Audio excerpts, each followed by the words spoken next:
officielle, le général Pascal Yanny, commandant des forces françaises en Afrique, a rendu les clés de cette base historique ainsi que d'un bâtiment à l'aéroport international Blaise Diagne. Les éléments français du Sénégal avaient entamé leur retrait depuis le mois de mars et tournent la page d'une histoire qui remonte à l'indépendance en 1960, même si la présence française s'était progressivement réduite et transformée. La cérémonie qui nous réunit ce jour marque un tournant important dans le riche et long parcours de la coopération militaire entre le Sénégal et la France. Fin 2024, le président sénégalais Bassirou Diomaye Faye, actant la rupture avec ses prédécesseurs, avait exigé le retrait des Français.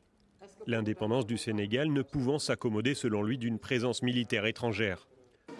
Ce sont donc 350 militaires chargés principalement de formation et de coopération qui quittent le pays ainsi que leurs familles. Les EFS avaient succédé en 2011-2012 aux forces françaises du Cap-Vert qui, elles, avaient une capacité offensive et étaient installées depuis 1974. La présence de l'armée française en plein cœur de Dakar, dans le camp Jey, un village militaire équipé de supérettes, pavillons et terrains de rugby sur 5 hectares, suscitait la critique d'une grande partie des Sénégalais. Avec la fermeture de sa dernière base en Afrique de l'Ouest, l'armée française voit donc sa présence considérablement réduite en Afrique en l'espace de quelques années.